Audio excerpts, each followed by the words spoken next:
2024 का चुनाव आ रहा है, क्या लग रहा है? 2024 के चुनाव में अगर बहुजन समाज जागरूक हो गया होगा, ये फुले अंबेडकर और बाबा साहब को समझ गया होगा, तो हो सकता है कि ये समझ ले कि मेरा दोस्त और दुश्मन कौन है।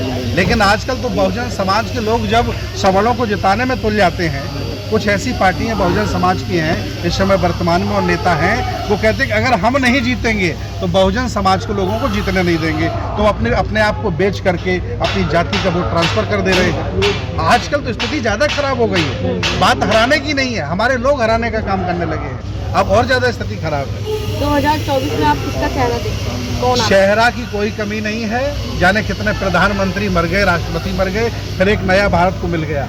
मोदी को अकेले हार मास के आदमी नहीं है, उनसे भी बहुत पढ़े लिखे विद्वान लोग हैं देश में जो देश को संभाल सकते हैं। लेकिन फिर भी वो अंडानी अंबानी की कठपुतली बन जाएंगे, चाहे कितने भी वो तो बने ही है। देश का युवा सड़कों पे है, उसे आप कैसे देखते हैं? देखिए, ये अग्निवीर और अग्निपथ योजना जो है भाजपा की, ये बीजेपी की सोची समझी साजिश है। बीजेपी जानती थी कि हम योजना लॉन्च करेंगे और देश जल जाएगा। बीजेपी जब से आई 8 वर्ष हो गए हैं, तब से वो देश जला रही है, मंदिर जला रही है, मस्जिदें जला रही है, व्यवस्थाएं जला रही है, SC OBC माइनॉरिटी के घर जला रही है, बिल्डोजर चला रही है। ये सोची समझी साजिश के तहत योजना आई है। और मैं बता दूं, बीजेपी का जो सबसे बड़ा इसमें प्लान गेम है वो ये है कि वो SC OBC माइनॉरिटी और सवर्णों के बच्चों को 4 साल के लिए अग्निवीर में लेना चाहते हैं और फुली आर्मी की ट्रेनिंग देना चाहते हैं। मकसद उनका ये है कि SC OBC वालों को 4 साल बाद वो निकाल के फेंकेंगे, वो अच्छे से मकानों को रखाने के काम आएंगे, सिक्योरिटी गार्ड का काम करेंगे, और सवर्णों के बच्चों को वो उसी वेतन के तहत अडानी अंबानी से लेकर RSS में शामिल कर लेंगे। एक ट्रेनिंग शुदा फौजी SC OBC को ज़्यादा मार सकता है बजाय इनके जो चिल्लाते हैं। ये प्लानिंग है देश भारत को बर्बाद करने की, चूँकि ये भारत इनके बाप दादाओं ने नहीं बनाया। आप जिस तरीके से कह रहे हैं कि SC ST OBC के बच्चों के साथ इस तरीके की करा जाएगा घटनाएं, आप जो कह रहे हैं, लेकिन जो सेना में भर्ती होते हैं वो कोई जाति के आधार पर थोड़ी ना होते हैं भर्ती। जहाँ जहाँ भाजपा की सरकार है, नौकरियाँ पूरी नहीं हुई, 5 साल 8 साल नौकरियां बाकी थी, और इनको इसलिए निकाल के फेंका है क्योंकि इनका प्रदर्शन अच्छा नहीं है, उनकी सेहत अच्छी नहीं है। आप समझ लीजिए कि जब लगी लगाई नौकरियों को ये निकाल के फेंक सकते हैं आरोप लगा करके। कई अधिकारी ऐसे हैं जो ARTO से RTO प्रमोट हो गए हैं, उनका लिफाफा बंद है, वो इसलिए विरोध नहीं कर रहे हैं कहीं सरकार हमें सस्पेंड ना कर दे।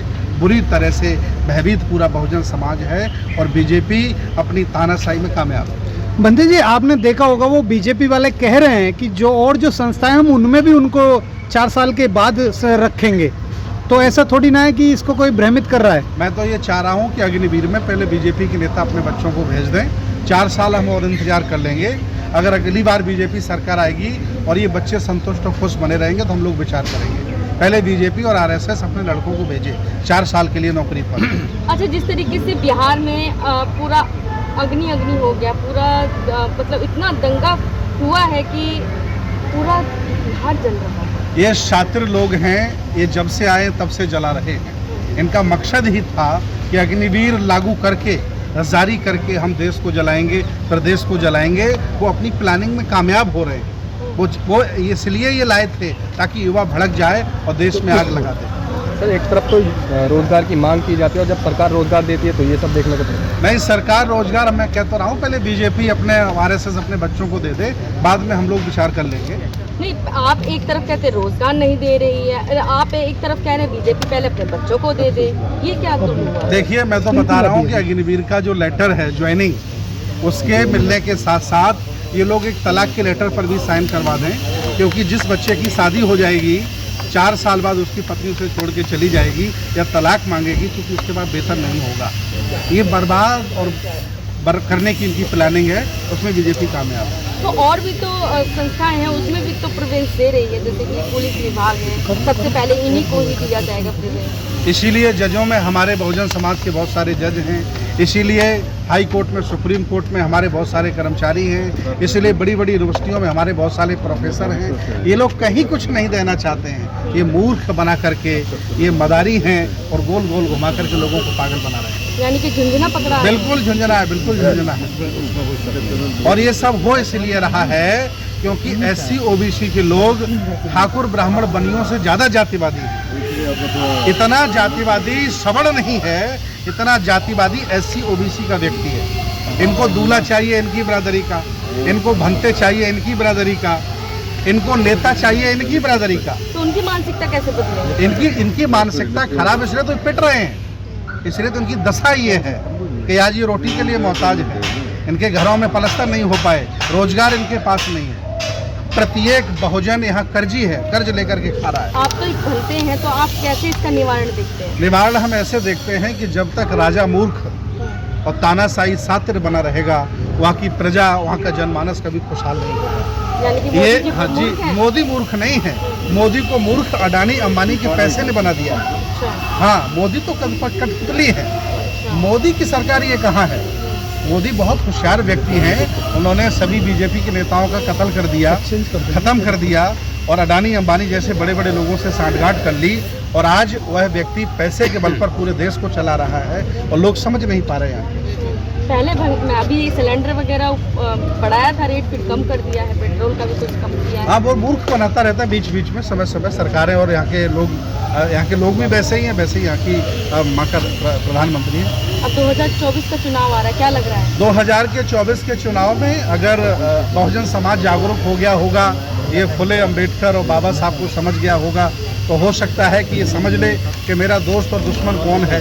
लेकिन आजकल तो बहुजन समाज के लोग जब सवर्णों को जिताने में तुल जाते हैं, कुछ ऐसी पार्टियां बहुजन समाज की हैं इस समय वर्तमान में और नेता हैं, वो कहते हैं कि अगर हम नहीं जीतेंगे तो बहुजन समाज के लोगों को जीतने नहीं देंगे, तो अपने आप को बेच करके अपनी जाति का वोट ट्रांसफर कर दे रहे हैं। आजकल तो स्थिति ज़्यादा खराब हो गई है, बात हराने की नहीं है, हमारे लोग हराने का काम करने लगे हैं, अब और ज़्यादा स्थिति खराब है। 2024 में आप किसका चेहरा देखते हैं, कौन? चेहरा की कोई कमी नहीं है, जाने कितने प्रधानमंत्री मर गए, राष्ट्रपति मर गए, फिर एक नया भारत को मिल गया।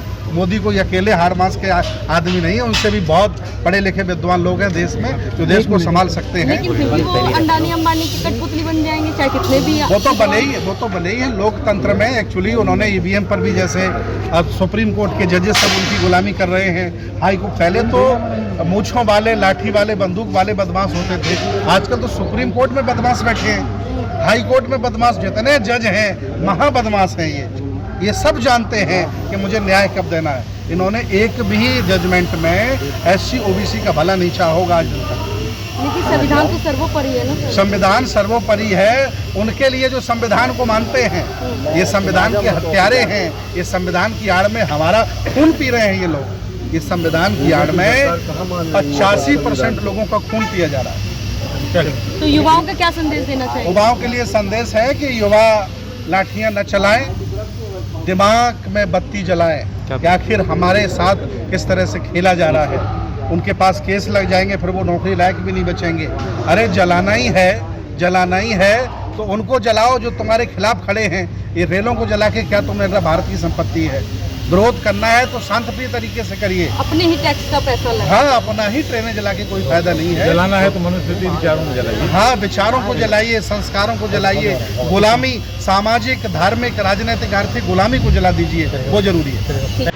अगर आपने अभी तक हमारा चैनल सब्सक्राइब नहीं किया है तो सब्सक्राइब करें और घंटी का बटन बिल्कुल भी दबाना ना भूलें ताकि सभी लेटेस्ट खबरें पहुंच सकें आप पे सबसे पहले।